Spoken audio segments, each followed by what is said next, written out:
This is nothing but controversy. Four guys on a podcast and we're talking about sports. Four guys on a podcast and we're talking about sports. Nothing but controversy with Matt, Dawson, Cam, and Shaner.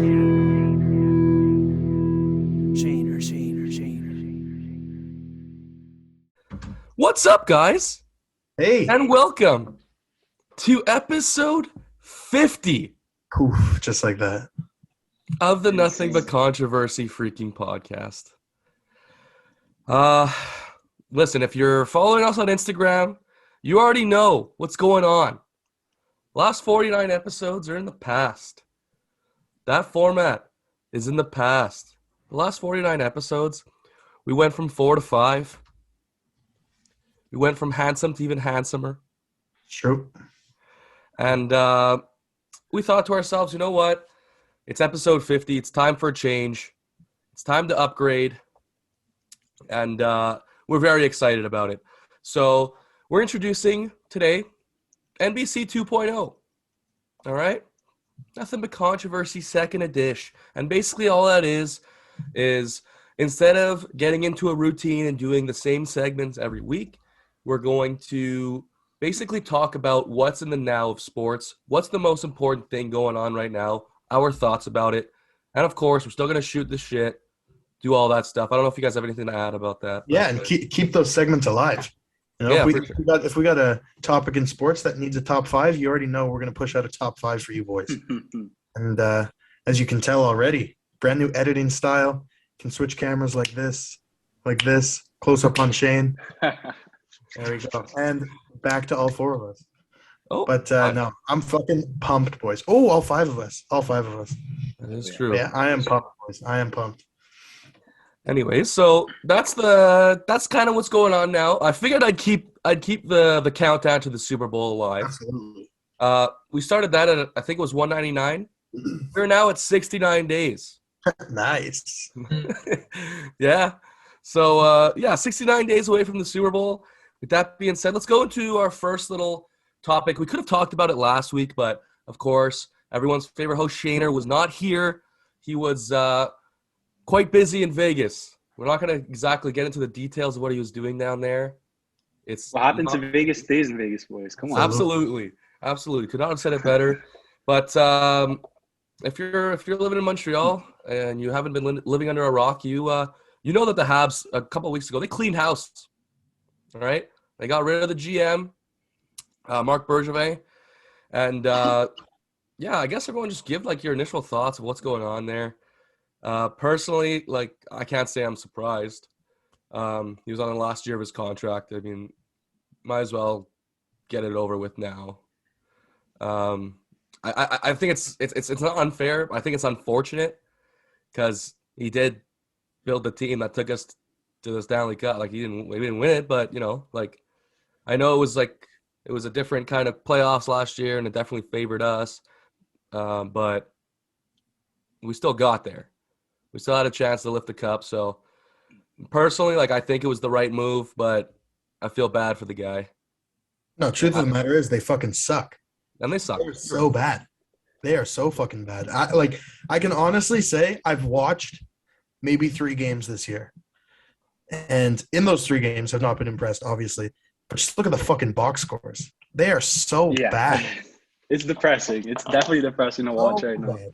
Hey, listen, I understand why you've only watched 3 games, but when you live with a monster Habs fan like Shaner, that is going to be on regardless of the score. The Habs could be 0-8-1, and that game will be on down 4-0, and he won't even shut an eye. So I definitely have watched quite a few games because of that reason.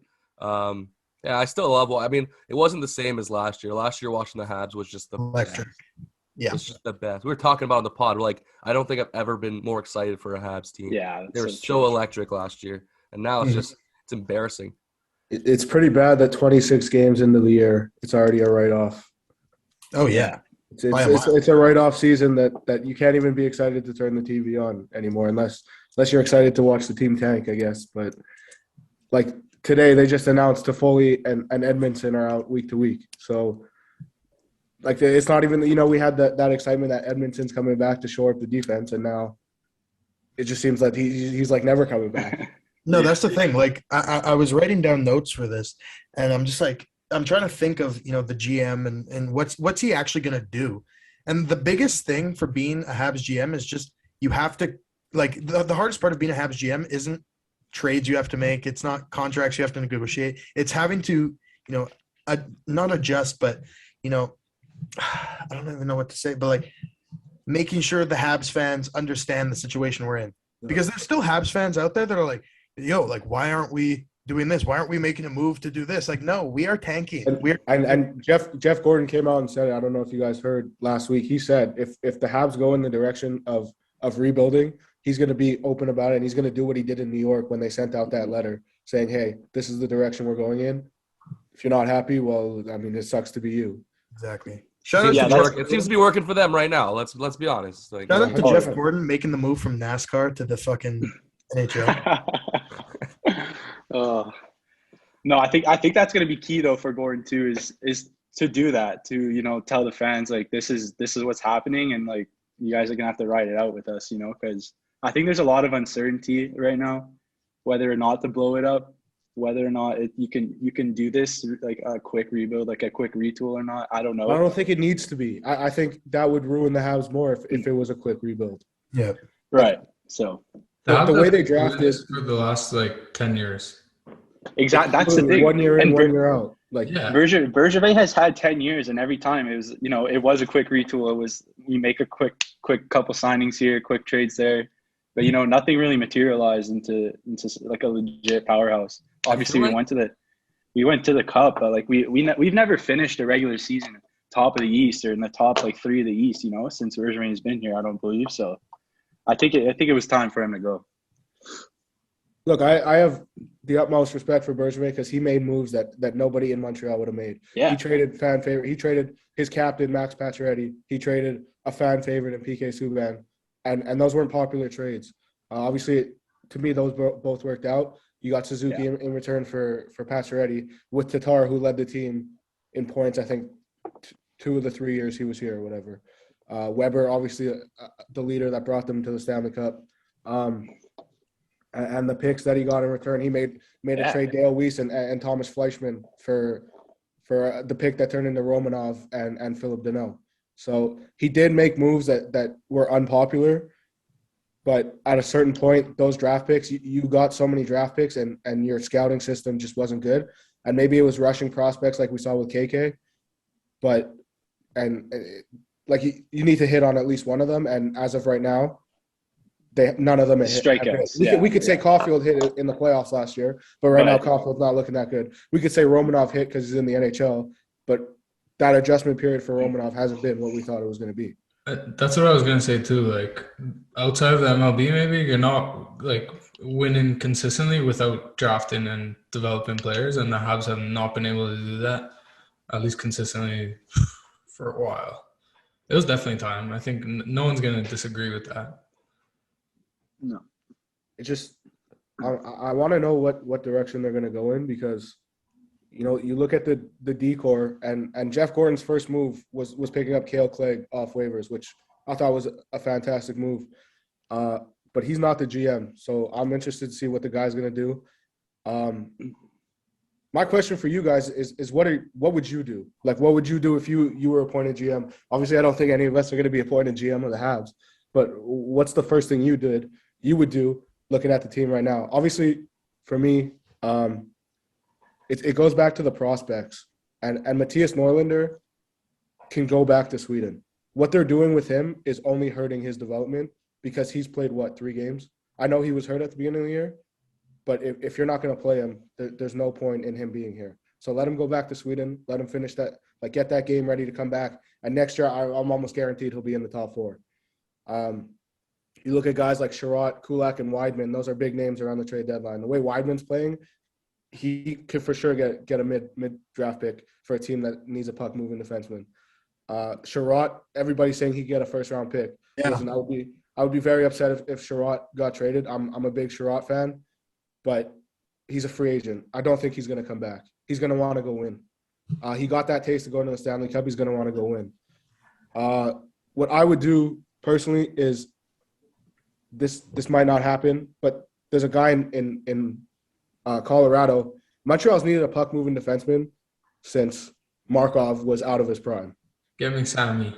Sam Girard is the guy you got to go after, and unfortunately, it's going to take a big piece in Montreal. I don't want to see this guy go, but I think Tyler Toffoli needs to be the center of that trade conversation. I think Tyler Toffoli's name needs to come up. Obviously, it's not going to be a one-for-one.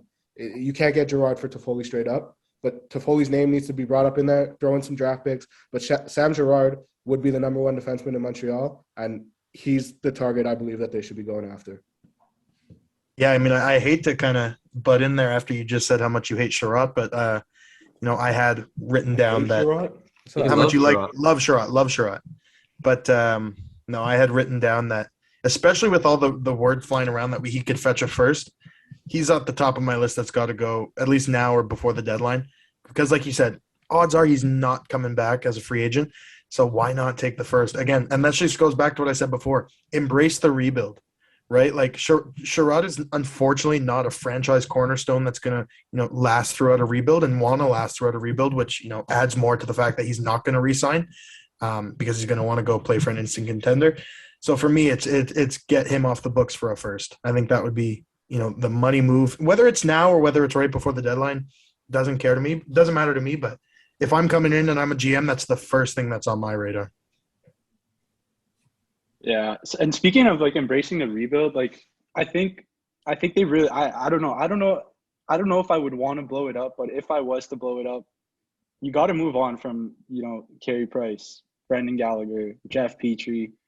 I really think that Price's like departure this year, like or whatever, right before the season, kind of like is a big role in why the Habs are like having these shortcomings this year.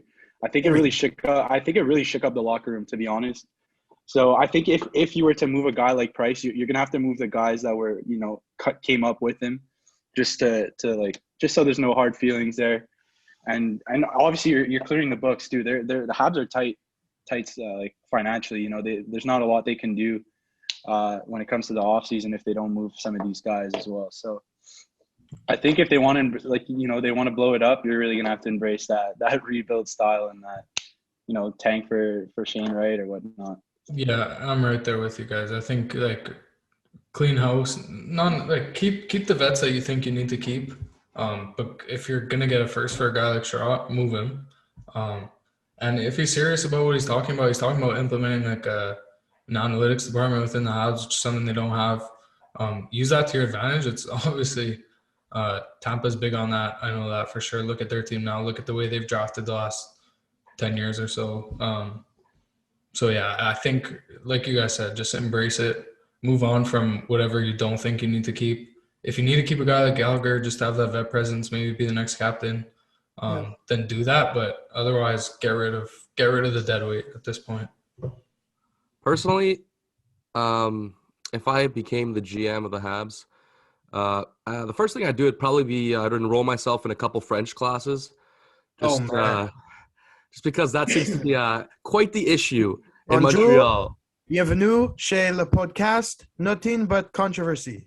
Avec no host, Mathieu, Shane, Cameron, Liam, et Dawson. Did you guys see Jeff Gordon's? I did see That's that. That's why I said it. That was bad. Yeah, that was pretty brutal. Before Matt, you can't knock the guy. I want to talk about this French thing. And I know Montreal said that they were looking to hire a GM after Christmas. I think it would be a mistake to hire a GM this year. I think there's a lot of rumors swirling around Ottawa right now that Pierre Dorion might be out at the end of the season. And I think by far he's the best candidate on the list if he's free. I think you got to wait there. Listen, Jeff Gorton right now in New York, they're the second best team in their division. 1 point behind Washington with 2 games in hand. Jeff Gorton built that team. Chris Drury might be the GM right now, but Jeff Gorton built that team. He drafted all those guys. He brought in all those guys, except for like Barclay Goudreau and Sammy Blais, and that's it.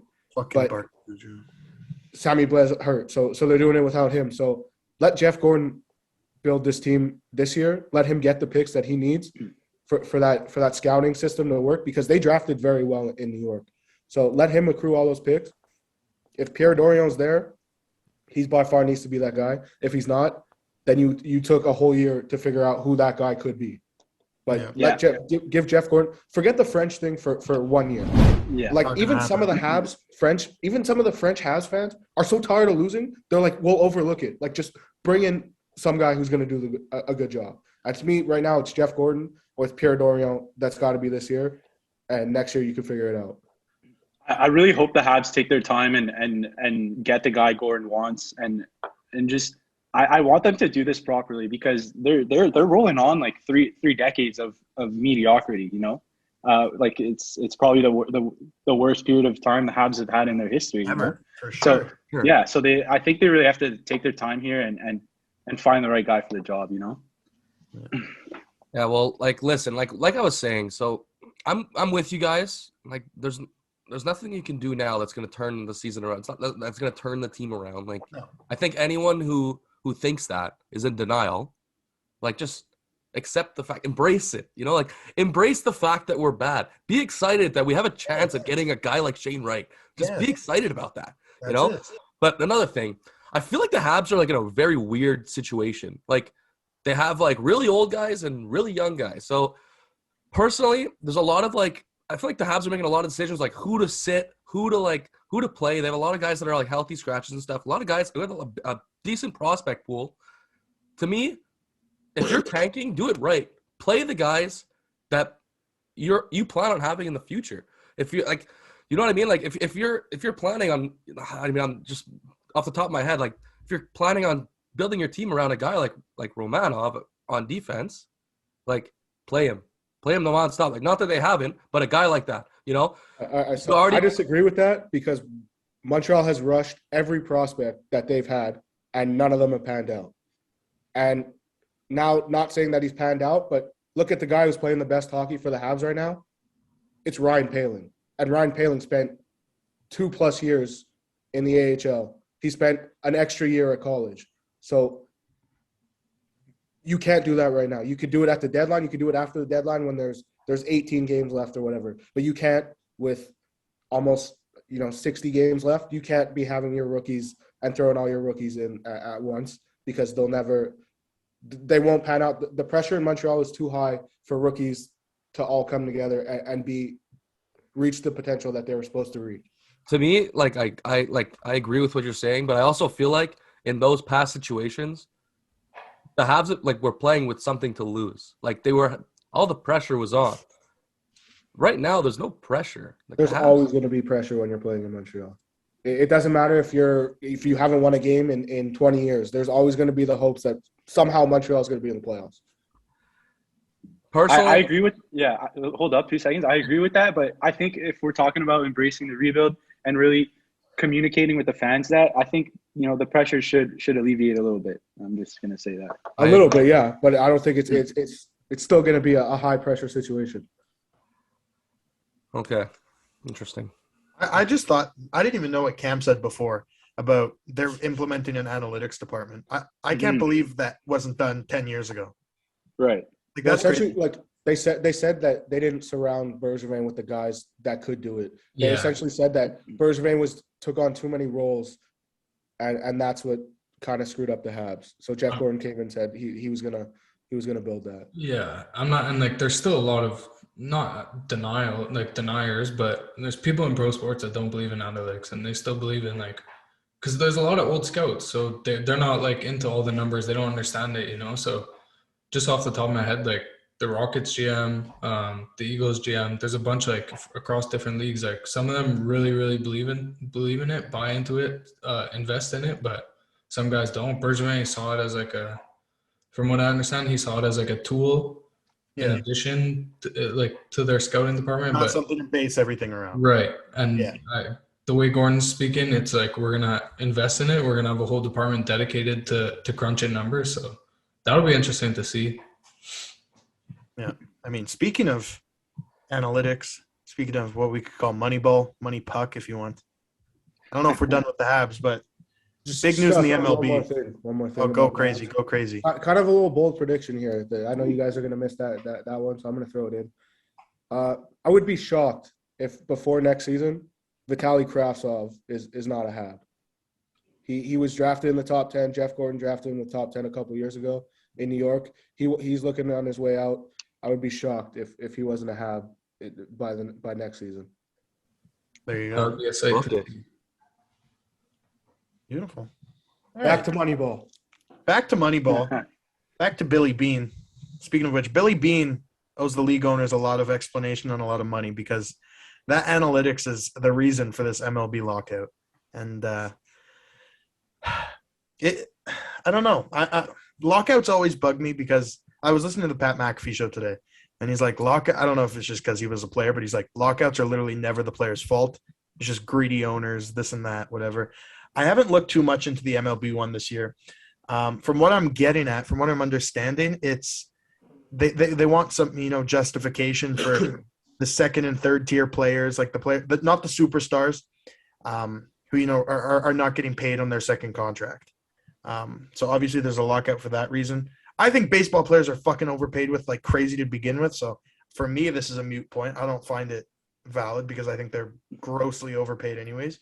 But yeah, the MLB announced its official lockout.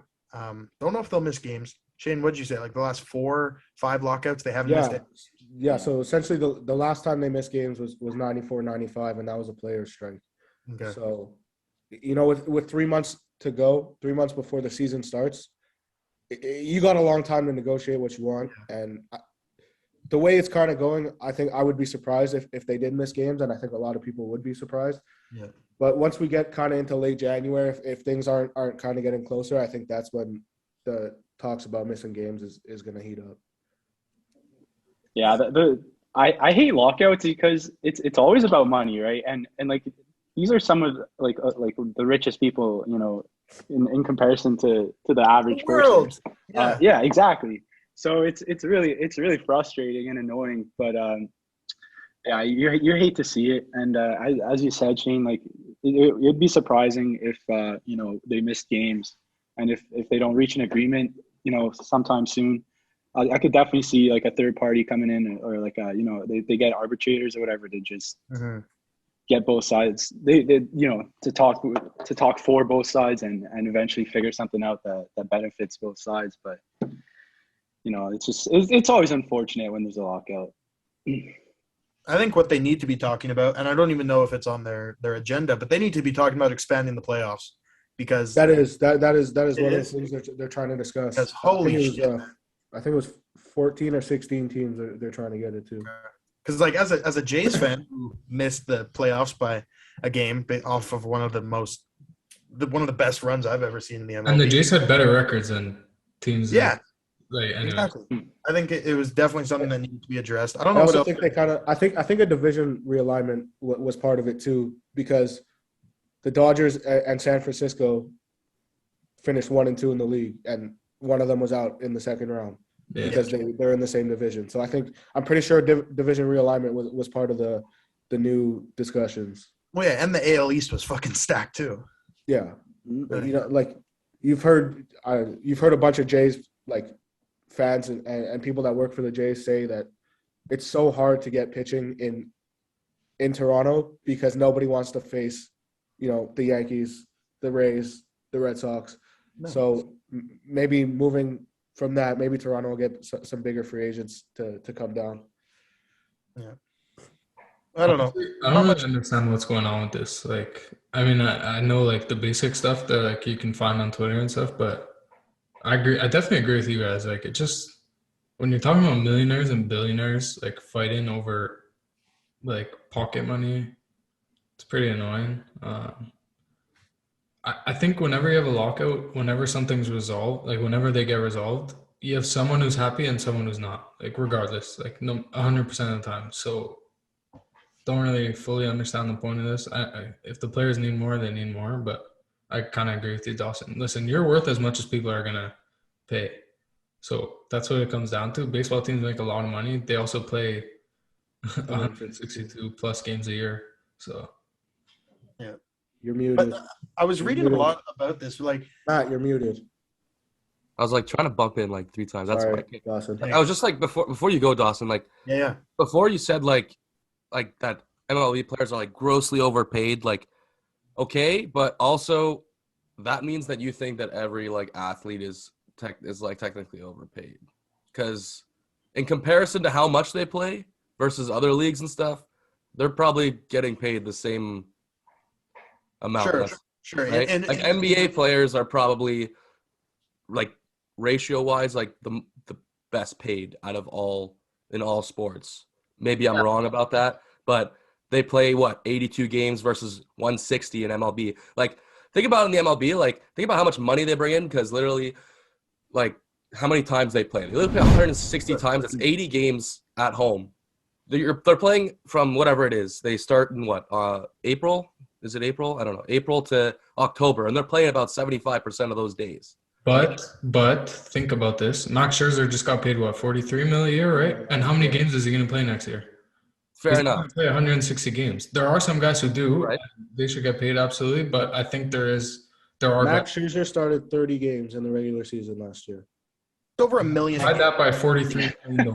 Like, It's over $1 million a game. Ridiculous. Fair enough. That's fine. For a pitcher, I completely understand your whatever. It's the most important position in baseball. That's why you're going to get overpaid for that. Baseball also pays their guys super early.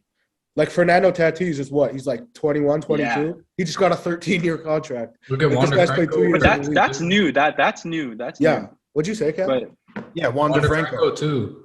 Yeah. Yeah. Like, he played 60 games and Still just a got, prospect. like, so, you know, It's- one injury away and these guys are nowhere near what they were, and you just handed them, $300 million for 13 years. It's weird too because I see why teams want to lock them up long term like that, but that teams can have those guys under their control for the next 5 to 6 seasons and pay them like a significant fraction of that. So I don't know. It's weird, but it's good for the players, I guess. I can't. There's also like baseball contracts are kind of weird. Like you could sign a 13-year contract, but opt out after the third year. Mhm. Like the way they put in their opt-ins, like opt-outs and opt-ins are like really strange. So like I don't know what Wander Franco's is or Tatis is, but I'm pretty sure Bryce Harper's on his 13-year deal was like year 5.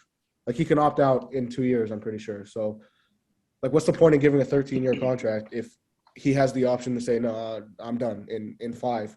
In basketball it's like okay, he signs a 5-year contract, the 4th year.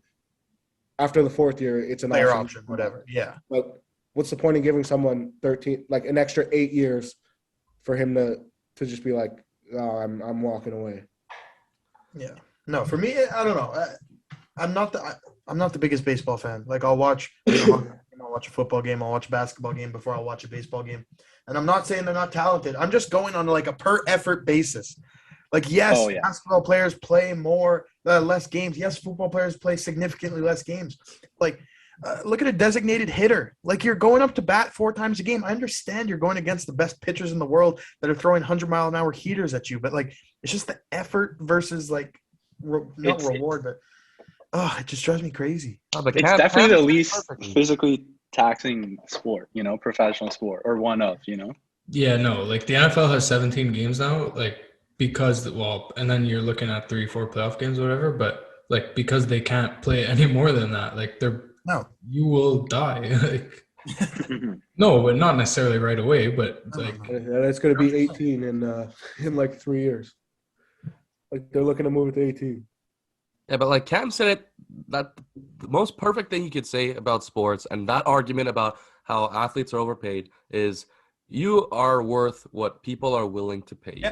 Okay? So if people are willing to pay you $100 million to mow the lawn, that's how much you're worth, right? That's what it is. So and people in the States, they go crazy for baseball. We're all talking about baseball because we're not going to watch the Jays. You're not going to watch the Jays 160 times. Some people will, like in the States. Like they go nuts over baseball. Like I can't even imagine. I'm not the biggest baseball fan. I love the Yankees. I don't really watch them during the regular season. I'm almost jealous. What's going on? I don't watch their games like What? Like, I'm almost jealous. Imagine the Saints played 162 times a year. Absolutely. I I would would watch fucking 162 lose my times. mind. 100%. I'd watch it if the Colts played 162 times a year. I would watch it 162 times. Like, oh, Do you think it man. would take away from the game though? Like, Oh, 100%. Absolutely. yeah. So like, Yeah, you'd have fucking It's like different, your you backup know, yeah. quarterback starting every Yeah. third game. Like, Yeah, no. Yeah. The You people, wanna the talk people about who backup watch the quarterback. baseball games 162 times a year, like, it's background music. Like, no shade, but like, come on, like, come. oh, like, also grow get a up, life. grow Yeah, up, also get a grow up. fucking life. Like essentially everybody watches like the first month and then the last month is essentially what happens. And the home run And- derby. And then the All-Star. The All-Star weekend, yeah. Yeah. they killed the All-Star weekend. That I have to One of say. my favorites in sports. I also never We understood the talked about this. baseball trade deadline is you could there's a deadline and then you can make a trade like 5 days after the deadline. Like what's the point in having the deadline? Like how you can like you could say request a trade and then a team has to put in a waiver claim and then you can make a trade like that. Like how does that make sense? Like Couldn't tell you. I never understood how they did that. But to me, for these second and third tier guys that Dawson was talking about that want to get paid, there needs to be a salary cap for them to get paid. Or just fucking get better. Or that, yeah. I'm a first year guy.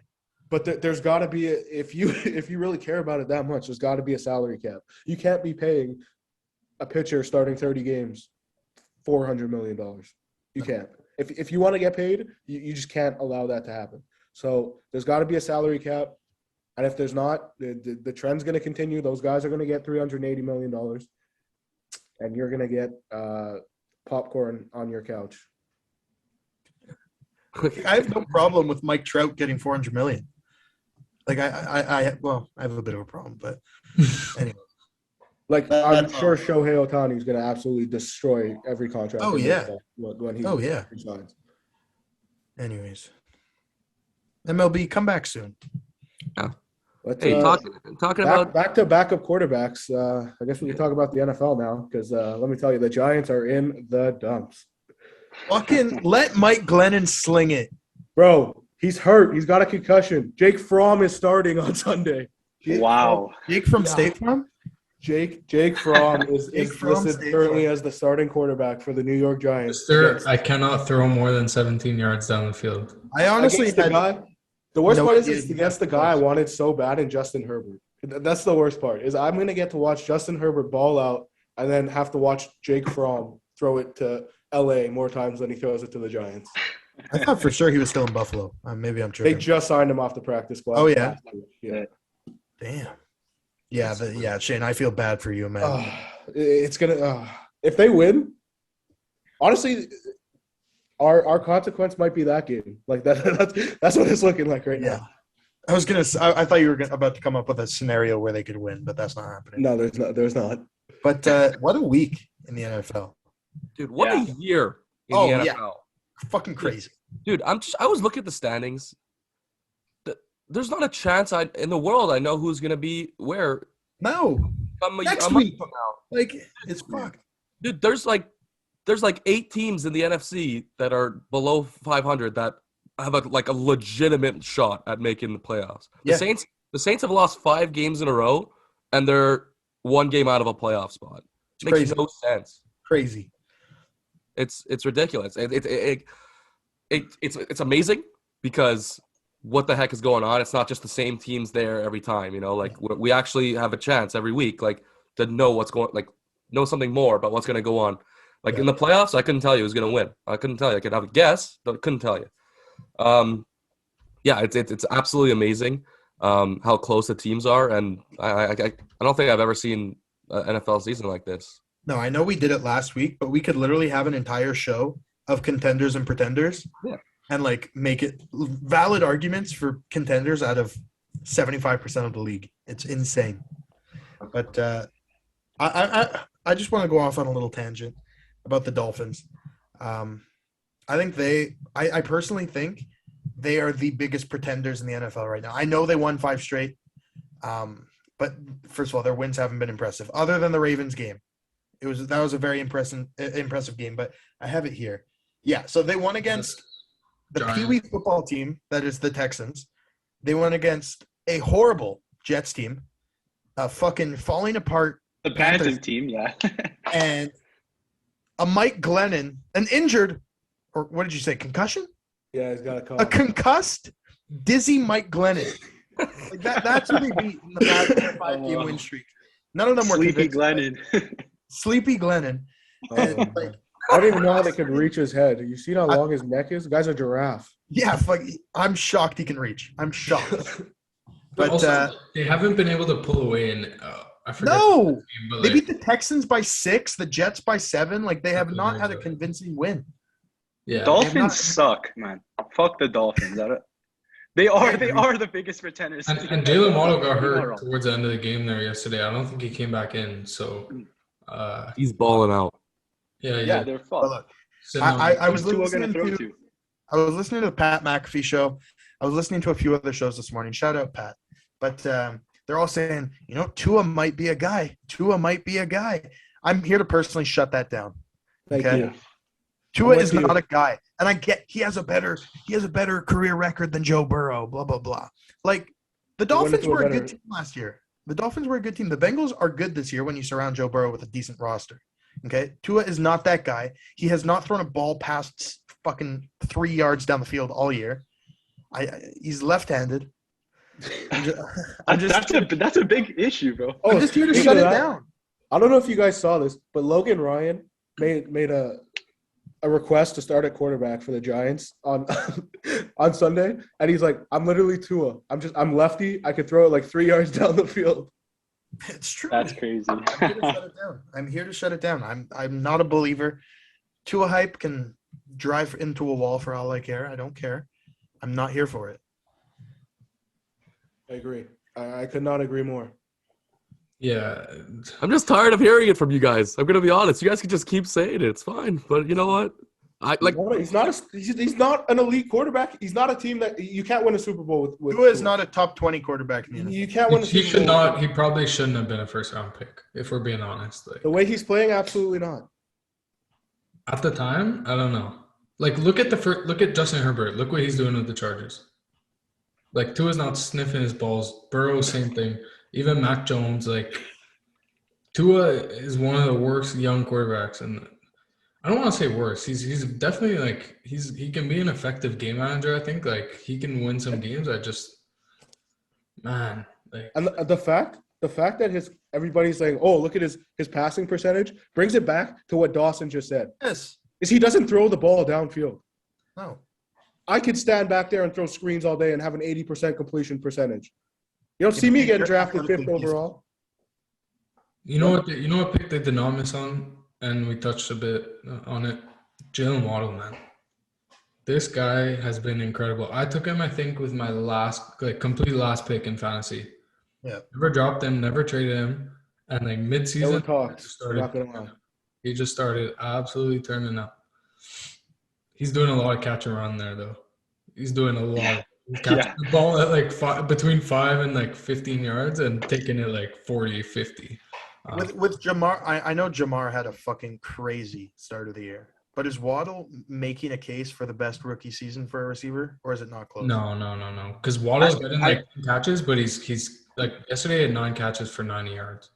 Right. Like, if Jamar Chase has 9 catches in a game, he's definitely over 150.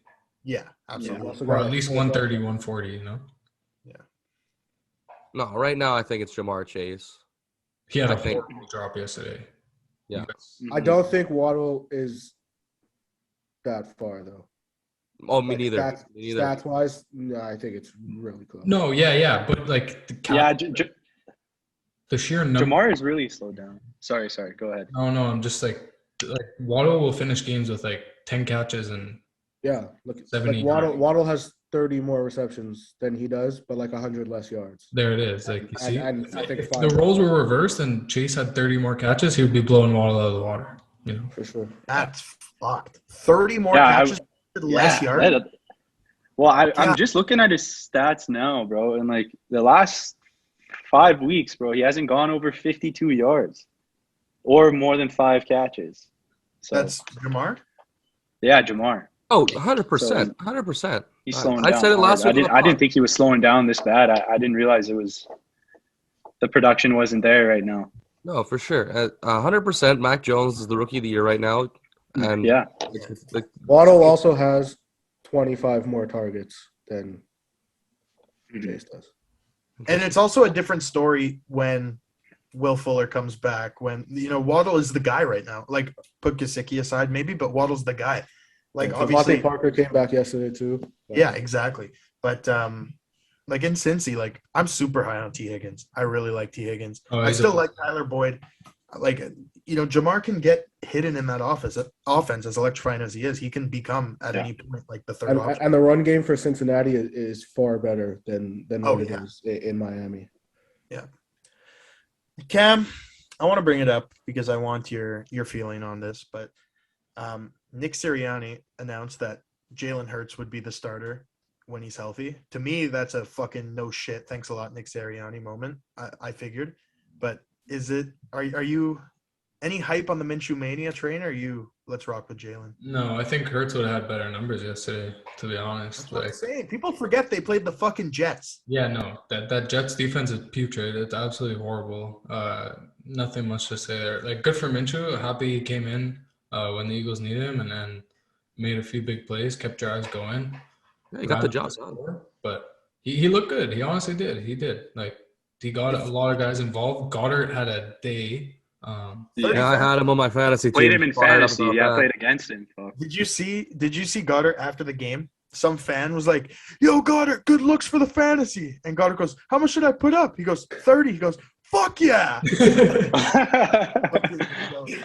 But I'm if assuming you guys saw the video. Oh, Go, sorry. go. I'm assuming you guys saw the video of Gardner Minshew after the game with his dad. Yeah. Oh yeah, Oh my god. they were hype Minshew's as such a fuck. weird guy, bro. So weird. Yeah, Minshew makes was me an cringe interesting, so hard, bro. Interesting exchange. Yeah. Yeah. But if I'm the Eagles, Bizarre. I don't play Minshew another second this year. I keep his trade stock right where it is, and I trade him to fucking Pittsburgh next year because Big Ben says, I'm done after this year. Trade him to Pittsburgh next year for like a third-round pick. You double your investment on him. You fucking write him off. Bye. Have a good one. Let's go, Jalen. You don't play him another second. Don't let him fuck up his trade value right now because he's going to eventually. Don't let him fuck it up. He's good enough to be a starter, but Bro, I've seen a bunch of people say that they would rather have Gardner Minshew start for their team than Baker Mayfield that's insane. after one game. I don't understand it. I feel like everybody's just so – it's like the Alex Caruso thing. Like, everybody's just so hype about it that it's gone too far now. Yeah, no, Yeah, that's 100% exactly. what it is. But like, at least Caruso plays every night. Yeah. Caruso's went as far as to get him overpaid in free agency. That's how it works. No, but no. Yes, Caruso has way too much hype about him because he's a meme, but kid's a baller. Oh, Caruso yeah. can ball, 100%. dude. Okay, but he's not I realize- nearly as good as he's- everybody thinks he is because of the hype that was built around him as a joke, and now I don't think it's a joke anymore. No, it's actually not a joke anymore. He's actually that good. Like, he's not that He's good. not that He's good. not a superstar, but he's good. He's good. not that good. He's a serviceable player, just like Minshew. He's a I think he's a player. starter. He's a great He role is not player. a starter. He's a starter on like Great maybe role- OKC. That's about it. That's all I got for you. Yeah, no. Caruso's better than serviceable. Minshew, maybe a little bit above serviceable, but not willing to trade anything of substance for him to be my starter. That's for sure. Also, injuries this week absolutely went nuts. A lot of guys are season-ending injuries. Did you guys see the tweet from Kenyon Drake? Yeah, Yeah, He's Yeah. asking the NFL to review his injury because, like, make a new rule about how you're supposed to tackle because back-to-back years he's broken his ankle the same way. So literally, like, the guy will drag him down and then just roll on his ankle. So he's asking the league to bring in a new rule of how to tackle. So what? You're gonna have a broken ankle, but you're gonna have a 15-yard penalty. Like, I guess, yeah. I don't really know. that's the only thing I find difficult with that is like it's so like it's arbitrary. Like, who are you going to hire to look at that? Or even if it's the player safety department that already exists, like the NFL already gets shamed enough for like being super wildly inconsistent. If you bring this on the table now, like, come on, like I feel like it's just going to get dangerous. It's a fluke. Like you just tackle someone, you bring them down, and that's how it happens. Some injuries are like that. It's just you can't really stop it. Like It's just- and the video from what I saw, that's how it happened. The guy didn't roll on his ankle. He dragged him down, and his body weight just the way he landed. So You're also playing football. Like, Yeah. yeah, you're gonna get hurt eventually. Like it's gonna happen. But another thing I want to talk about is I'm seeing this a lot, and not NFL, but NCAA. Kenny Pickett's fake slide. Oh, I was getting- gonna bring that up next Yeah. topic. Oh yeah, I my! was going to bring it up in the next segment. He's getting so much hate. Before we move on to NCAA, look, I just bring up one more thing in the NFL. Like, maybe it's like it's hard. It's hard to like obviously it's hard to stop the virus, like COVID, whatever's going on. But Yeah. I think the NFL and players need to like start taking it more seriously. In the fact that these guys are missing games, like big names are missing games. Like See, to and me, AB's about to get cut. AB's about to get, but the AB that's not what I'm talking AB's a about. different situation. Yeah, I'm not AB's an talking about idiot. him catching the Right. disease. He faked that he had a whatever. But Right. Ari Medov, like My Sports app, they just tweeted 11 players tested positive for COVID-19 today, including Keenan Allen and Cameron Jordan. Those are two massive names in the NFL. Jordan Love, AJ Klein, and then a bunch of guys you probably never heard of. But another thing, Keenan Allen, he's been probably the most important piece on his offense in the past couple of weeks, besides Herbert, of course. Yeah. Cameron Jordan, one of the only Saints players that's a star that hasn't gotten injured or missed a game. Don't even get me started on the Saints injury. Deontay Harris just got suspended 3 games for a DUI that he had in July. Like, the Saints are completely in shambles, but to me, if I'm in the NFL, man, like, I'm not going to be going and partying, like, and fucking risking it. Like, especially if I'm on a team that has, that's going to be a contender to make the playoffs and make a run. You know, like, obviously sometimes it just happens where, you know, so like maybe your Yeah, wife we don't know. work. We don't know how they're at work catching or it. something. But like, there are so many instances. To me, like, I'm kind of like sick of it, but you know, it is what it is. But yeah, hey, Shane brought it up before. I was gonna bring it up too because Me too. that foreshadows. Yeah, Dawson too. That just foreshadows to our next topic, and that's just the NCAA Oh, boys, and all the conference championships games that just happened. We didn't even talk about the Lions win. Oh man! I was gonna bring that up for. Bro, can we talk about Jared Goff's girlfriend? Can we talk Amon-Ra about that? St. Brown? You guys see the video of her getting absolutely hype as fuck when he won? I didn't see that. She was in I shock. did not. Like it was For like me, she didn't it's like- expect it to happen.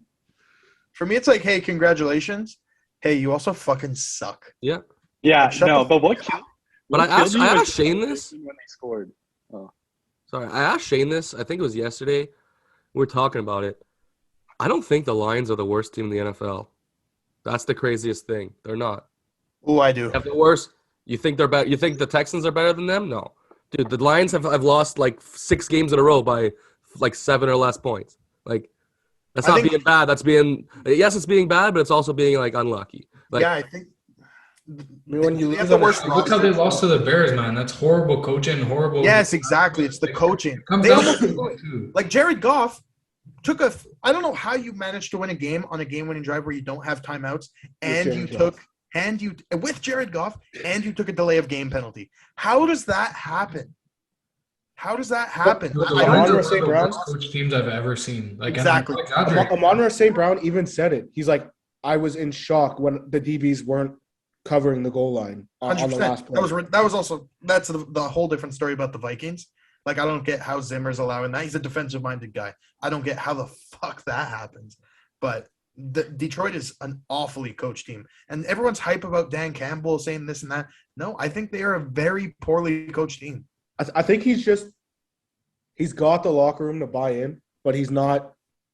He needs to surround himself with better coaches. Not saying he's not a good coach. Yeah. He's like that leader that you want for a rebuilding team, but he's not going to win you a Super Bowl. But he's also calling plays, and Did you not see all the issues the Chargers had last year under Anthony Lynn? Game management, losing close games, blah, blah, blah. What do? You hire him as your OC right away. And, like, be smarter than that. That's all I have to say about this. Like, maybe the roster is not the worst in the NFL. I don't think it's much better than the bottom of the NFL, but, like, you got to make up for that in coaching. Like, look at the Jets. Robert Saleh's doing what he's got to do. Like, they're not winning a lot of games, but they're in games, and late in games, if they need, like, good situational football, they're doing that. The Lions are not.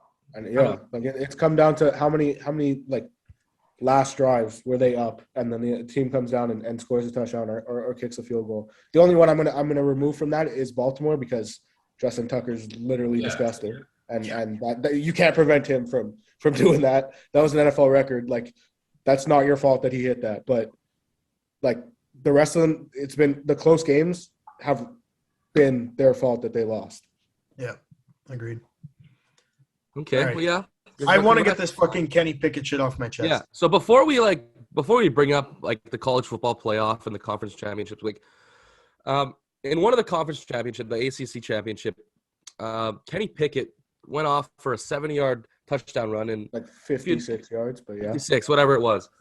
And what you saw was him fake slide. So if you don't really know in football, basically quarterbacks will protect themselves by sliding feet first. They give themselves up, and the play's over. So what happened was he was in open field. He faked the slide. You see like 4 guys let up, and he just kept running and scored. So a lot of people are thinking, oh, my God, he pulled off the fake slide. That's incredible. What I say is that should automatically play should be over. I think it's awful for the game. I saw a tweet about it that was perfect. Is you're gonna get this is just an automatic targeting call because next time he does that, he's gonna get smoked. And I completely agree. Like, you're giving yourself up, you give yourself up. You fake give yourself up, you give yourself up. Like that's the way I think about it. I think it was cool to see. Never seen it. I think it's just awful. I think it's fucking sick. Mike Vick did it, and he actually went down. But Yeah, I was gonna say Mike Vick did it, but he like slid. yeah, I think it was a smart play. If it's I'm not saying the rule is not flawed. I'm not saying that. I agree. But he played within the rules, and it was a smart thing. Next time when he does it, is he gonna get fucking smoked? Absolutely. And he's gonna be like, maybe I shouldn't have done it. But at the time, it was a smart play, and it's something they definitely have to look at. But he was well within the rules, and I disagree that it should have been blown dead on that play. No, I don't think Matt's saying it should have been blown dead on that play. Or unless you are, but I think a rule should be put in where it should be then blown That's dead. exactly what I'm saying. That's exactly. But I don't know. Like Cam was saying before, with some of the NFL rule changes, I think NFL refs already have so much shit to look at, and that is such a discretionary call. Like, what if he can make the case that I was doing a little hezzy or something like that. It's so hard to judge. too subjective. I agree. It's very subjective. Obviously, not in this case because every media outlet is like, "Oh, fake slide." So everyone knew it was a fake slide. But there's going to be some bullshit calls made from that if they do put in a rule that's just going to, make the NFL or college football less fun. Yeah, so I guess it's find not a way to put in a rule like explicitly, and I'm talking about using the right language so that it's completely objective. Then I'm all for it. Until then, forget about it. I think that was a great, smart heads-up play. I'd love to see it more, to be honest. Like, listen, the guy, like, be honest with yourself. Like, it was a great play. Was he gonna like? I don't know how I feel about it. But, He already picked up 30 yards. huh? Either way, he had already picked up like 30 yards. Like, it was still a great run to begin with. Mm-hmm. I also like I don't think like you're not gonna put in a new rule based off one occurrence. If it starts happening, if people see that play and they're like, you know what, fuck it, I'm gonna do that too, and it starts becoming a problem, then maybe you start thinking about it. But the thing is, like, we don't even know if he actually did it on purpose either. Like, maybe he was about to slide and he fucking changed his mind. He was like, you know what, I have a whole shit ton of open field. You never know if that's what happened. That happened for sure. I definitely think that's what happened. I think that's what happened. I don't think he went in saying, I'm going to try and fake these guys out. Yeah, no. So like, in that case, it's like, okay, it happens. Like, it's not like he was purposely faking a slide. Like, he was about to slide and he changed his mind. Like, It was a smart play. Yeah. I don't care. As long as he's fully aware that next time he does it, he's probably. Oh, he's going to get laid out for sure, 100%. I don't care. I honestly thought, like, when he got to the end zone, NFL someone was going to go up to him. I think he's just going to start drawing more flags now. I think this is great. I hope he continues doing it. Like, yeah, me too. I completely agree. It's definitely on the defense to like be aware of that. I think like you have to like if he's what's the worst case that happens? Like, if he doesn't slide, he runs straight into you. Like, he's a fucking quarterback. You drill him. Like, at a certain point, those guys were far enough from him. Like some of them were far enough from him to have the reaction time to be Yeah. like, okay, he faked the slide. I could I still hit him. 100% agree. Yeah, The guy that's right up next to him, obviously you pull back because you know you're going to get the penalty. But the 3 other guys that were like 10 yards away from him, that's enough time for you to realize that he did what he did and for you to make a tackle on him. And another thing too is like people want to argue that like I really don't like the people that are like, oh, you know, quarterbacks deserve to get hit. Like, oh, there shouldn't be a penalty when a quarterback slides. Like, if you honestly believe that quarterbacks should just be taken out of games, like, it's the only player on the field that does that. You don't see a receiver catch a ball and slide. Like, they'll step out of bounds or whatever. Like, it's not like quarterbacks run every single play, and the ones that do get hit. So, I don't want to like implement more rules to take away from plays like that happening. That's a lot coming from the quarterback. No, yeah, for sure. I completely agree though. Like the rule is not flawed. No. The rule is not flawed, but it's just But yeah, so what a weekend for college football too. Football in yeah, general. like I was gonna bring it up. Like we were Cam talking did about. predict it. What's that? Cam did predict it. He predicted at least one upset. He got it. Didn't he say two? They got a couple. There were a two. bunch. There were a bunch. Maybe not strictly in the No, top but you said four. in the top 5 there, in the top 4 or 5. Yeah. Yeah, you got Bro. 2 of them. You got Baylor and you got Bama. I And, think Oklahoma State absolutely blew the greatest opportunity that they had First of all, to make. fucking idiot. Just put your shoulder down and drive through him. Don't I try said to the catch exact the same thing. No, If I have a but- power running back in my backfield, I'm not telling him to run outside and try and beat someone. No. Drop your shoulder. You had 7 plays. He's not a power inside back. the 2-yard line. He's not a power Okay, back. but even But he's not. I'm He's even- more of a power back than he is. Not really though. Did you see him on the last 7 times they were on the 1-yard line? He couldn't get a yard, bro. Like, come on. I know, but him personally, yeah, that was first of all that was horrible. But look, obviously not having Jalen Warren is Yeah, that's completely what I was fucked gonna her say. Jalen Warren's a much bigger back who would have done that and who would have scored Yeah. the place before that play. he had 125 yards and 2 touchdowns the first time they played Baylor. Yeah. But I don't know. I'm not asking my running back to try and beat someone to the corner. But on- even if you the take last him play. outside, don't make it a race to the corner. You had 2 steps on him where you could have cut it up 5 yards beside the sideline and just like man versus man. Let me get into the end zone here. I think he easily gets in Yeah, if he me cuts up too. 5 yards before the sideline. Easily, he could All walk. things aside, though, I don't know if they're in the top 4, even if they win that game. I think they are. You think they bump out who, Cincinnati? Yeah, I think so. Interesting. He said, I don't think so. I think I Cincinnati. think they would have too. I think they I think would have they too. And there was a lot Really? of talk about that. Yeah, 100%. It's crazy to me that Cincinnati could have got the boot. Guys, like if the committee really wanted Cincy in, the first week that the playoff would have came out, Cincy had a more than good enough argument to be for because they had already beat Notre Dame at that point. Yeah. And Indiana, both on the road. So if you're gonna sit here and tell me that the committee wanted Cincy in, and even if Oklahoma State they would have kept Cincy at 4, I just don't believe it. Listen, I'm happy Cincy's in. I think it's gonna be sick, but like, there's no way the committee wanted Cincinnati in the top 4. No way. We're also focused so much on the last play of the game, but nobody's talking about the fact that Spencer Sanders threw 4 interceptions. Absolutely. Like he lost that game. As much as that play screwed them, he lost that game for Oklahoma State because Baylor just did not ever nail that final blow. They were letting them hang around, and Spencer Sanders just blew every opportunity they had to. I've never liked Spencer Sanders. If we're being completely honest, I've never really liked him. He's just like so average to me. Like one game he does it with his legs, one game he doesn't run at all. Oklahoma State has been a mediocre team throughout his time there. Like It just seemed like he didn't care either. Like he was just there. Like it didn't affect him what he did, what happened in the game. But I don't know. Everybody's talking about that one play, but the 4 interceptions definitely weren't helpful. Yeah, for sure. I completely agree. I think it was the first time he ever threw 4 interceptions in a game. Pretty sure I saw that. If you do it consistently, I don't think you should be starting for Probably the not. 5th ranked team in the country. Well, listen, we're gonna stop talking about that game. We're gonna talk about the big one.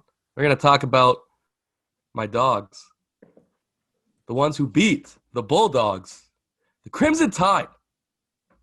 100%. You're gonna get from me. You got it from me all year. They looked shaky. Alabama did not look like the Alabama of old. But my goodness, on whatever it was, Saturday, they 100% looked like the best team in the nation. Georgia didn't play great. Bama played phenomenal. Bama did lose John Mechie, which is huge to their offense. But Bryce Young, my opinion, locked up the Heisman there. I don't think I think they should have just given it to him on the field. I don't think anyone's close anymore. Well, I don't think that's how it works. I don't think you could just say fuck everything we've done for the past 50 years and be like, hey, you earned it, so might as well just give it to you now. I don't think that's something you could just make up on the spot. Wow, Shane. Okay, damn. Jeez. Anyways, but yeah, Bama went 1. Like I said, was going to happen last week. I still believe you beat the number 1 team, especially if you beat up on the number 1 team by 17 points. I think you deserve to be the number 1 team. I don't know, man. It's tough for me. Like, it's just the way Michigan beat Iowa for me. It's Michigan hung 42 on Iowa, whose defense has been so good all year. Literally, it's so hard for me to justify that. The committee. Okay, but you're talking about them putting 42 on Iowa. You're talking about the best defense, maybe in history, like the second best defense in history. Bama putting up 41 on them, or 42, whatever it was. Yeah, but that's way more impressive than Michigan putting up 42 on Iowa. And you guys know it, 100%. Yeah, but I think the 3 less points. Yeah, the 3 points against is more impressive than what Bama gave up. And I don't know.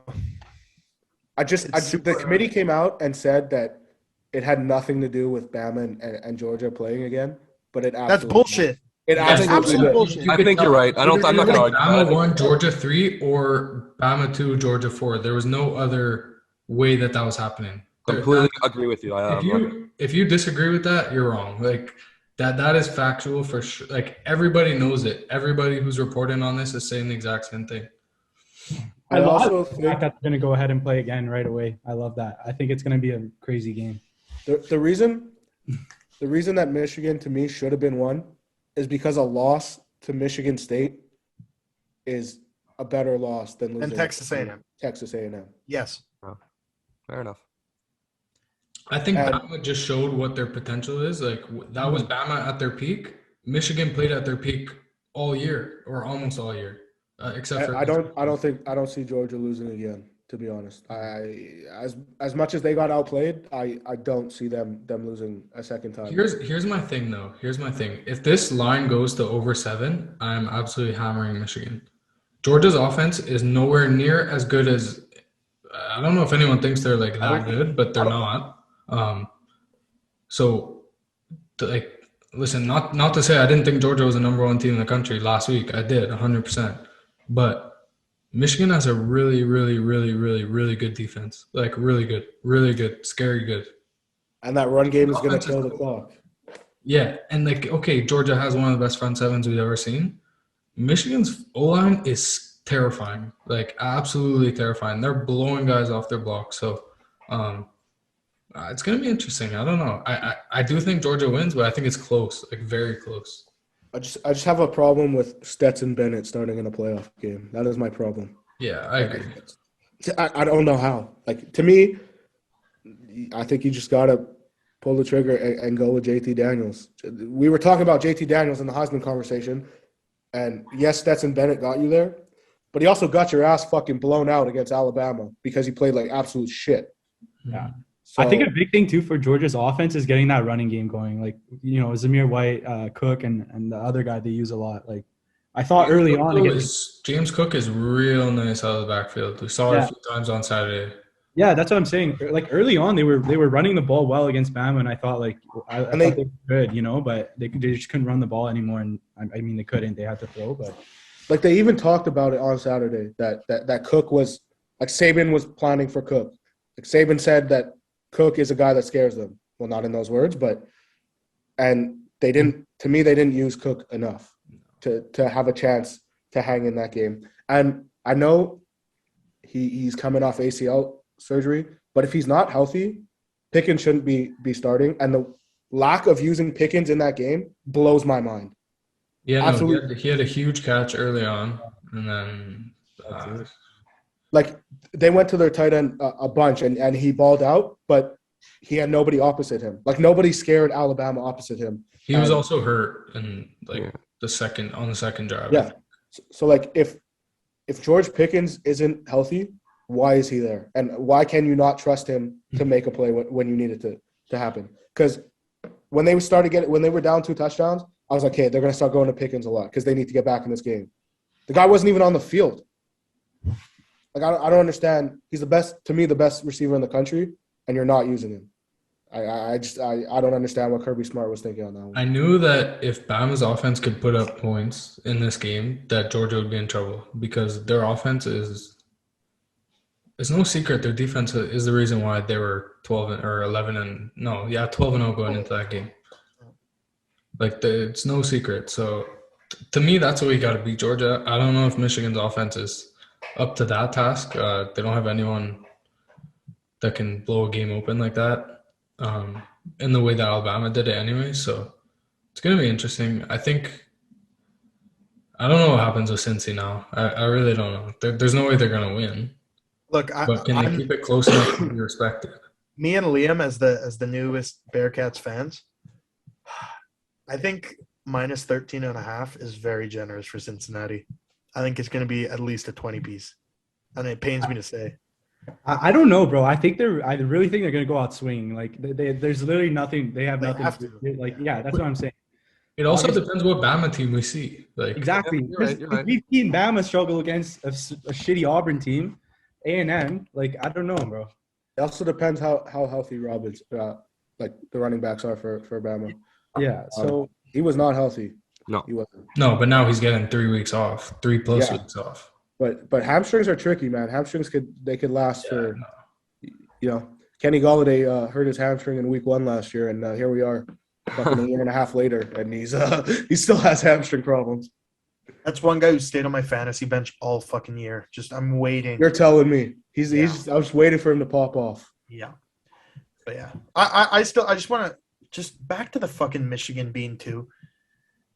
I know it's tough to make any argument because Bama did win against Auburn, but for me, going to like quad overtime with Auburn and winning, sure, is more of a negative than a positive. Like I don't count that as a loss, but In a like game you were like 20-point favorites. that's the thing. Like it's obvious, it obviously doesn't count as a loss, but that has to count for something when the committee meets. Like I don't know, considering it's the same week that Michigan blew up on fucking Ohio State, like it's tough for me. I just don't see how you can leap them. I think this goes back to Oklahoma State winning. I think if Oklahoma State won, there would be a better chance for Michigan to be 1 because Yeah, Oklahoma there's no State- discussion of Bama and Georgia playing again. Like yeah, and I don't really think they could justify putting Cincinnati at 3. Like Cam said, I don't think they wanted them in the playoffs, so they're not going to put them at 3.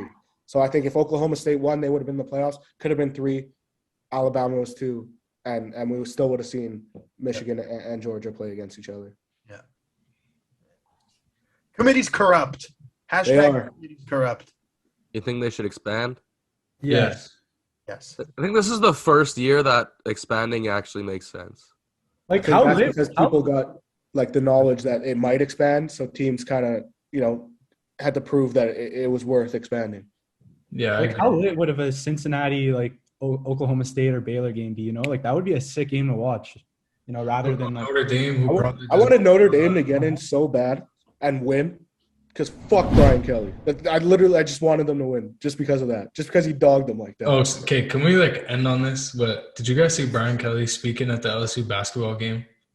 No. This guy grew a Southern You accent. didn't see that? He started talking with a Southern accent. He's like, brought my family down here. Oh, Dude, you don't sound like that. Where did it come from? It was actually so funny. Brian Kelly's daughter on TikTok. Yeah. She's like when you have to graduate from Notre Dame, but like your whole family has moved to Louisiana, and she's just like in her dorm room, like getting a bunch of hate messages and shit. Like, Oh, that man. shit. So funny. That's Oh, crazy. but yeah. Are we done with college football here? Because I feel Oh, like wait, Oklahoma announced Brent Venables last night, landed in Norman. I think that would be a good hire. Obviously, I'm a little biased, but spent a lot of time in Oklahoma. He's very happy to be back. Is Venables a defensive guy? He is, eh? Yes, absolutely. Yeah. The first time in a while that Oklahoma has a defensive coach at the head, eh? Like, Yeah. Well, Bob Stoops was kind of in between. I think he was. I don't I'm not really familiar with him because he got canned right around the time I started watching it. But yeah, it'll be good. But I think they're going to the SEC in a few years. Like there's no 65, 64 games in the SEC anymore. So it'll be And then interesting. Spencer Rattler, crystal ball to UCLA, USC next year. Oh, baby. Anyways, I think we're done with Kelly. college. Speaking of the Kellys, we have Chip over there. They related? Huh? They related? I don't think so. Yes, they are. Are they actually? Kelly are brothers, yeah. What? I didn't know that. Did not know that. I'm like 99% sure. I'm fact checking that because I'm shook right now. Me too. While you do that, Hey, listen. There's 69 days until the Super Bowl. This Saturday it's UFC 269. No, they're not. They're not Okay. related. They're not related. Okay, that would have been dope though. Anyways, it's UFC 269 this Saturday. Won't go too much into this because I know you guys aren't big UFC guys. Personally, I am. We get to see the lightweight championship of the world. Charles Oliveira against Dustin Poirier. Currently, the number one ranked contender in the world is actually a favorite in that fight. Charles Oliveira, I believe, is a plus 155 underdog. Honestly, I thought it was going to be more of a pick'em. I think they both have very, like, not similar, but, like, they both have unique fighting styles. Charles Oliveira holds the record for most submission wins in UFC history. That counts for something. I'm not going to give you a prediction because I honestly don't really know. I really couldn't give a prediction. If I was gonna bet on it, I'd probably bet Poirier, but I like Charles Oliveira, so I'm probably just not gonna bet on it. I really want to see a good fight though. Another championship fight. Amanda Nunes is a minus 900 favorite. Again in lock of the week. Her fight against, I think her name's Juliana Pena. I could be wrong. Maybe it's someone else, but Exactly. That says all you need to know about minus that. 900. Okay. The only fight I've ever seen with a bigger favorite was Valentina Shevchenko's last fight, or one of her fights. She was a minus Isn't that 1,400 your lock favorite. of the week? No, it wasn't that one. I bet on Amanda Nunes. You bet on Nunez. Oh, But that's gonna be just another showing that the fight that UFC has to make is Shevchenko Nunes 3. A lot of people think that Shevchenko won their second fight. I don't really know. I think Amanda Nunes probably won that one too, but that's the fight to make in women's UFC. But Sugar Sean O'Malley, I don't know if you guys know who that is. He's fighting. Yeah, he's fighting. He's the first on the main card. He is must watch UFC. Huh? Yeah, he has huge knockout power. He's a massive bantamweight. He's fun to watch. This guy named Kai Kara France. He's fighting against Cody Garbrandt. That's another big fight. That's going to be like a lot of fireworks in that fight too. So honestly, a lot of people are underrating this card. I really think it's going to be a sick night. Like it's going to be a sick UFC. It's the last numbered card of the year. If you have a chance to stream it or check it out, do it. But yeah, Have to stream it. Don't buy that shit. yeah, don't fucking buy that shit. Fuck you, Dana White. I think it'll be interesting. I love the lightweight division. I think it's hard not to right now. Justin Gaethje's licking his chops watching this fight. Yeah. I think he's more than ready to go. Dana White already said it. He said that Gaethje's going to be next in line. Yeah. Islam Makhachev and Beneil Dariush are fighting in March, so they're probably going to be next. Whoever wins that's going to be next in line for whoever wins between Gaethje and the winner of this Saturday. Like that's right now what it's looking like for the lightweight division, which is phenomenal. Yeah, no, definitely. Yeah, I think it's going to be good. I'm interested to see if this fight, how quickly and how long this fight goes or stays on the ground. I think Oliver proved he can box in the Chandler fight. So it's going to be interesting. I think Poirier is comfortable doing both. Yeah. He's ready to do whatever it takes. I'm not really shocked he's a favorite, but we'll see because his last fight was McGregor. So yeah, the thing is with Poirier is that he's one of the most devastating finishers in the UFC. So like what that means like when you're hurt, like he's not a guy you want to be fighting against. Like sometimes when you're hurt, you can recover. He's a guy who will, like, we hadn't really seen Conor McGregor get hurt like that in their second fight. And Dustin Poirier, like, Except against Khabib, I would say. Yeah, like, okay, yeah, he was caught him mad, a bunch of times. yeah, That's it. yeah, but I don't know if you saw, but Poirier finished McGregor. Like, that was unbelievable to watch. He threw like 30 blows in like a 7-second span. It was fucked, and then knocked out McGregor, which had never been done before. But what happened in Oliveira's last fight? You saw him in the first round. He got hurt. He got stung by Chandler. He caught him. Yeah, he almost got knocked out. To me, if that happens and Poirier has him hurt, the fight's over. He's not coming back from it. To me, if I was Poirier, I would stay away from the ground because, like I said, I don't think I've ever seen anyone better on the ground than Charles Oliveira. So I think if it's a stand-up fight, they don't get on the ground, Poirier is going to win it comfortably. I think if it gets on the ground, Poirier is going to have a hard time. But like I said, it's these are two very big names in the UFC, and it's crazy that this is the first time they're fighting. It really is. But yeah, that's UFC 269, baby. Fuck. I don't think Shane or LBS or I have much to add, but just very quickly in fighting news, sad to see that Tommy Fury pulled out of the Jake Paul fight, and excited to see Tyron Woodley step in. I hate to say it, I think Jake's going to win again. He's at minus 270 favorite right now. Yeah.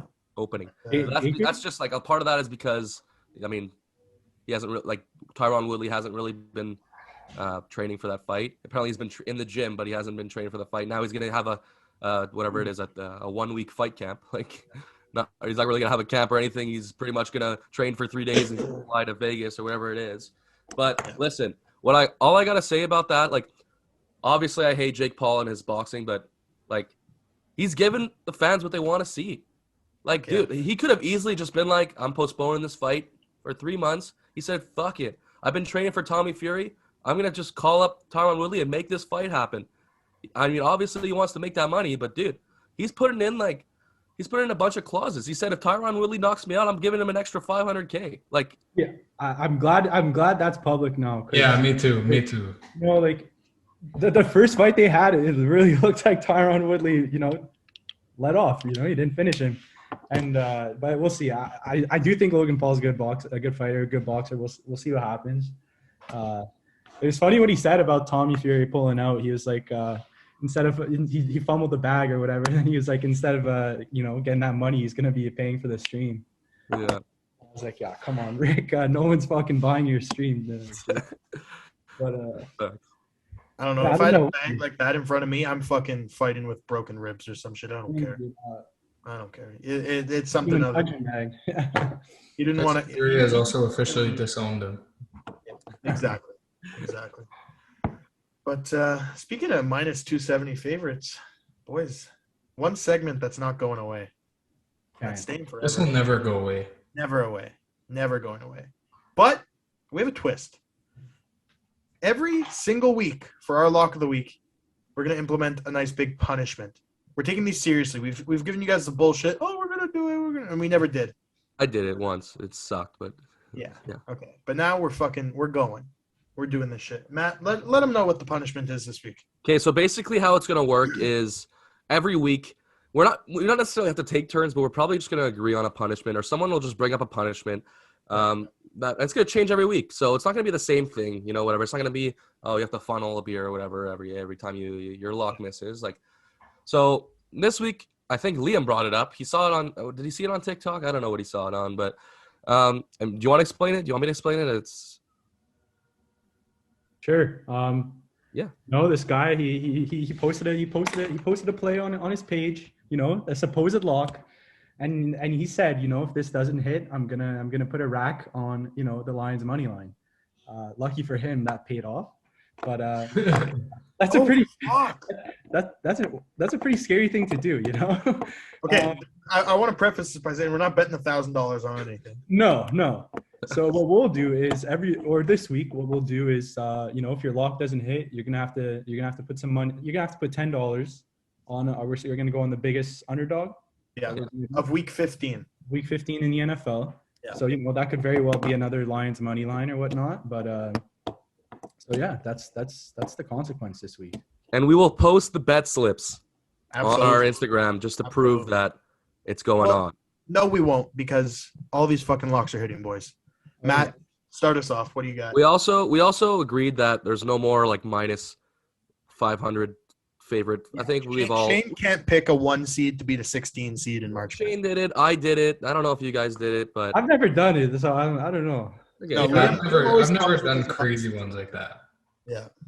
fair enough. Anyways, like I said, the Saints are in shambles against in the NFL right now, and this week they play against the Jets, and somehow they're only 6-point favorites. They just lost 2 of their star players. That's probably going to go down.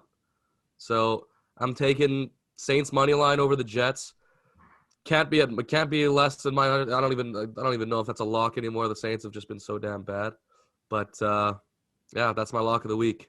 Book it. Go Saints. And you got a look on your face. I feel like that's not minus 250, but anyways, go ahead. You think it's better? I feel like it's definitely like at least minus 300 if it's a 6-point spread. I'll check. Anyways, Hey, we'll let it pass for this week. It's the first week. I'll change it if not. All right. This week, Ravens, Browns. Ravens are currently -1. I'm taking that. I'd take the money line, but I'll take a -1. It's the same fucking thing.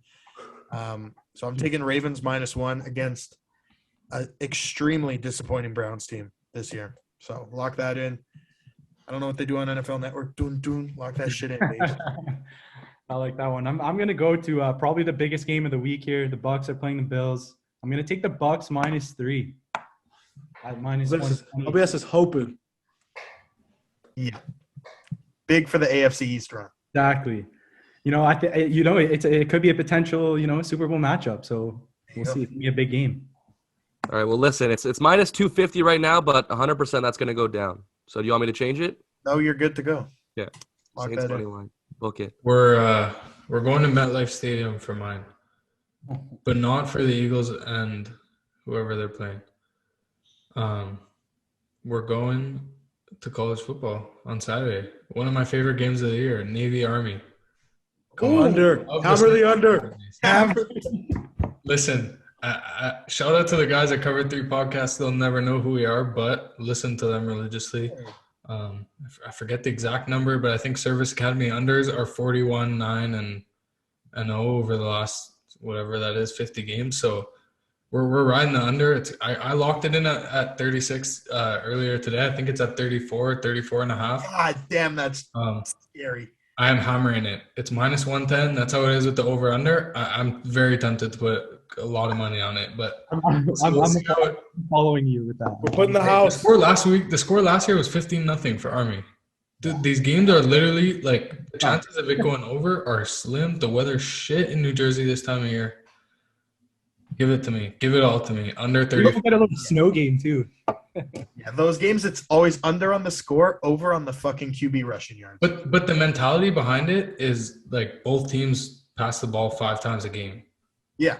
And they're punting. So it's like 3 minutes off the clock, even if it's a 3-and-out. So, you you get good odds on it. That's a great game to watch, though. It's like watching Pee Wee football almost. Not that they're just like the style of play. They're just like, okay, run the ball, punt. Run the ball, punt. It's like they're stuck in the 1940s or something. just running the ball the whole game. Oh man, they should play this game in honorary leather helmets every year. Oh man. Oh, I love it. You guys are in the Army and Navy. Show me how tough you really are. Yeah. All right. I'm going to Thursday night. So technically I could go Giants money line this week because that's probably gonna be the worst one. So, but I'm gonna go the Steelers +3 on Thursday night. It's currently at +100. So Against the Vikings. Steelers +3 Against the Vikings. There you go. The Vikings love throwing W's away. So. Oh Yeah, yeah. there you go. I'm kind of scared because I feel like they have to rebound after Yeah. after losing to the Lions, but like I don't know. Still the Vikings. I don't trust It's the them. Vikings. It's So, Yeah. Shout out to Rash Madani. I don't know if you guys saw this video that like a bunch of people were posting, but like basically the caption was like, "Who on earth could possibly lose to the winless Detroit Lions. you just, you just see Joe Biden saying Minnesota. So funny. But listen, that does it for episode 50 of the Nothing But Controversy podcast, NBC 2.0. A lot of things have changed. The one thing that hasn't is that if you like this freaking video, Shaner's going to give you a dirty kiss. Bring it in.